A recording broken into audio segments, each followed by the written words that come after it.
hear me, okay?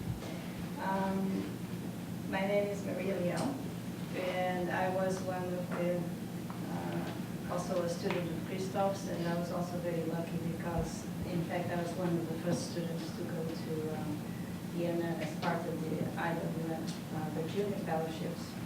And not only did I go once, but I actually went 3 times. I might have hit the record, I'm not sure. I went to Vienna 3 times, and then again I was lucky enough to actually participate in the Fortuna Summer School as well.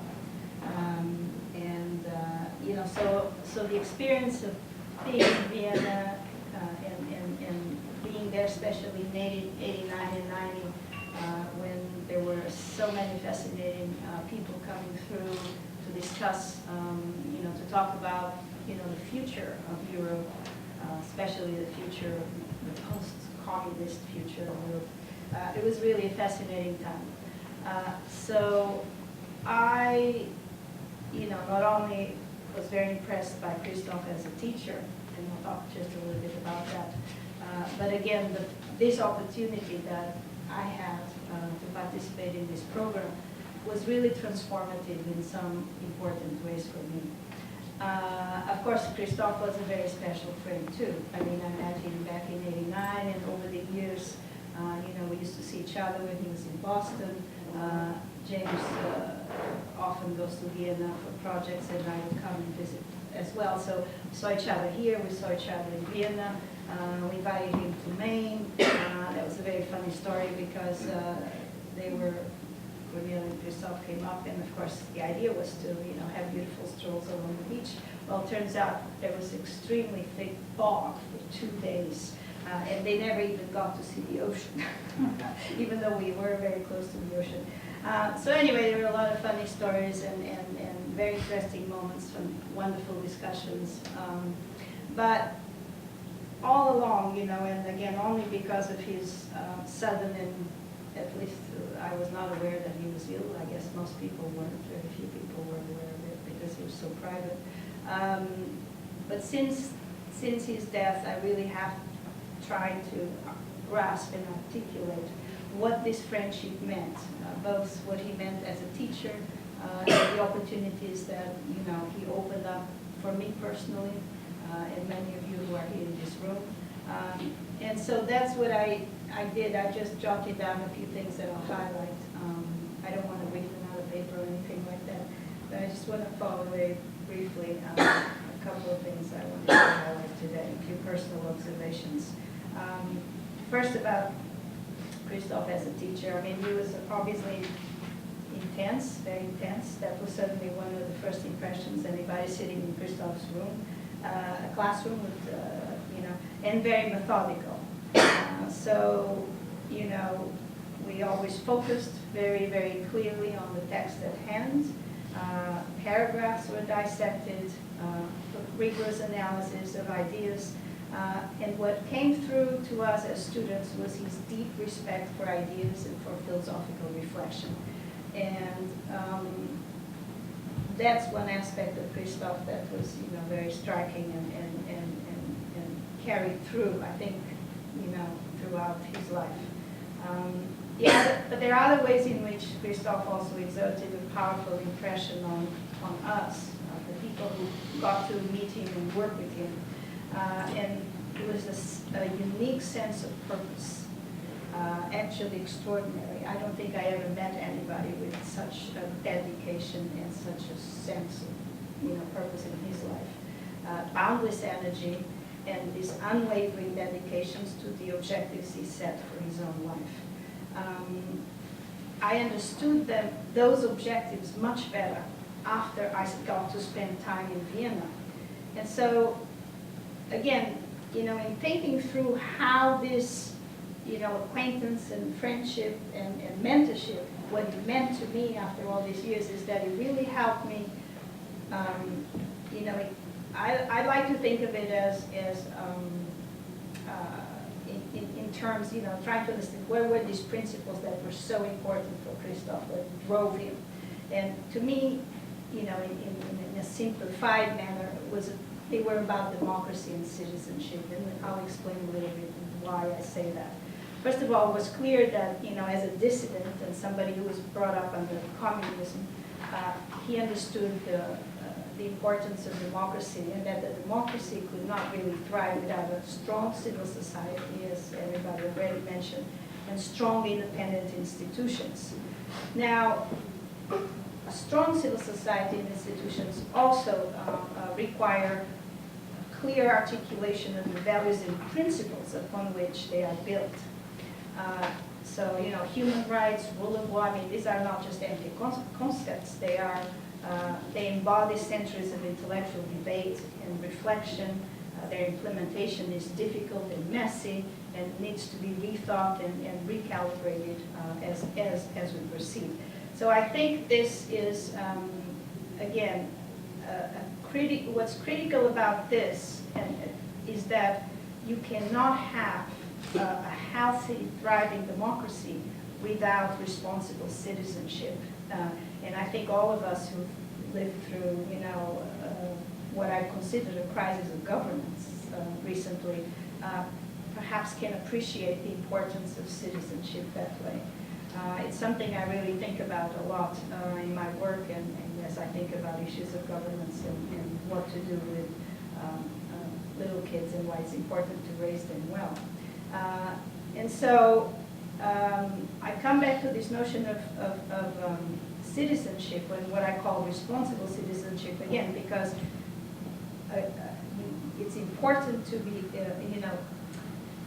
it's both a privilege, if you will, and the responsibility. And the responsibility is that you have to participate and be engaged in the democracy, because that's the only thing that will guarantee its preservation and its health and its fruition.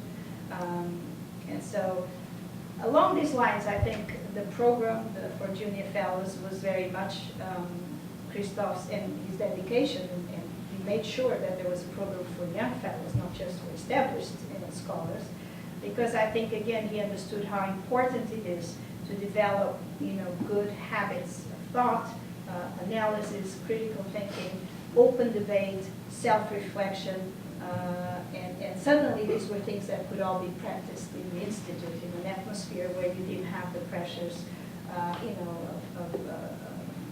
you normally have under other types of institutions, like a university, for example, where you have to teach and worry about monies and worry about all these other things. So, again, my experience in Vienna, as I said, I was privileged to be there 3 times, and was a part of this, extraordinary, very exciting movement, and lots of interesting debates going on having to do with the fall of Eastern Europe.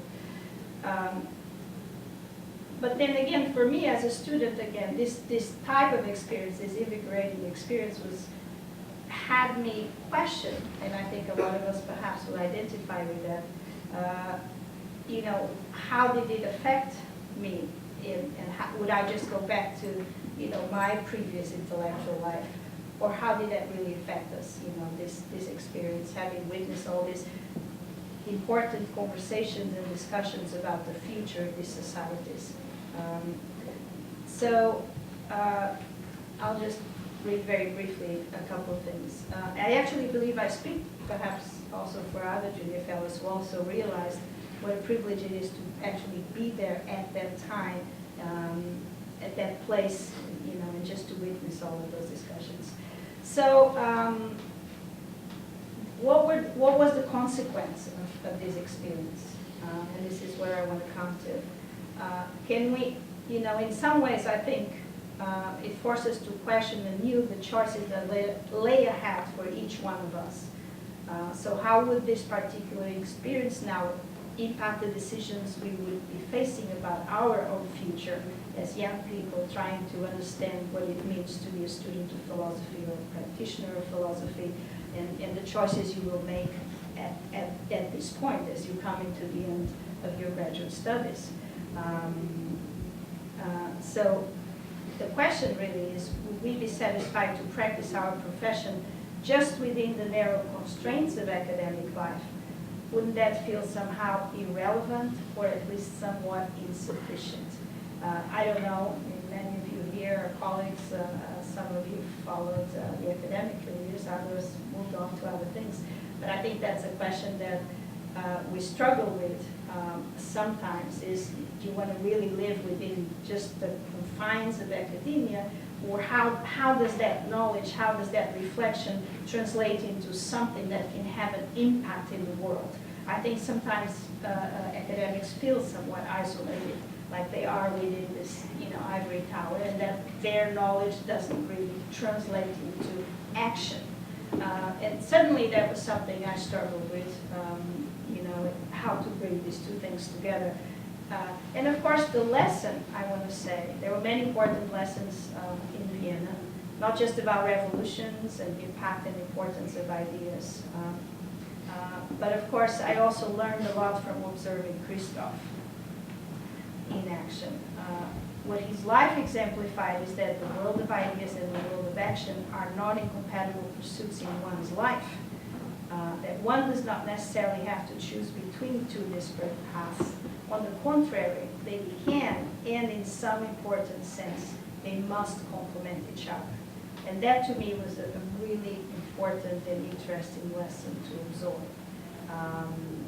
And so, again, intellectual curiosity and imagination, along with careful, rigorous thinking, in a sense, they are prerequisites for a fulfilled examining life. They help nurture ideas as much as they help articulate the principles and beliefs that underlie our practical pursuits. So in that sense, and in closing, then I would just say, that's what, for me was so important from this relationship, from this friendship, and the time I got to spend there. And then there's something else I want to say that was really, really always struck me about Krzysztof. So if I had to use one word to characterize Krzysztof Michalski, I would choose the word integrity. I'll tell you why. I think as an intellectual, as a civic leader, or as a fundraiser, and he was a prolific fundraiser and had to work very hard, I think he never compromised his principles. He fought long and hard to preserve the independence of the Institute from the multiple pressures of deep pocket donors, which of course they always tried to influence, and it was either from political quarters or from people with lots of money, big foundations. Whenever you're soliciting funding, obviously the funder tries to influence and shape your institution. And he often talked about that and how difficult it was to resist these pressures, and what a complicated dance and diplomacy involved to actually retain that independence. So I truly, truly admired, his dedication to, this wonderful institution, and the fact that he had this courage and didn't resist pressure, because in fact, as we all know, money corrupts, and corrupts, to an extent that is really dangerous, and in fact endangering our democracy. And so to actually watch somebody in action who managed to preserve their independence, I think is really an extraordinary accomplishment, and I truly admire that among many other things about his work. So in the end, it does take courage, great skill to accomplish what he accomplished, to preserve that independence. And I think the extraordinary institution he leaves behind truly embodies the values of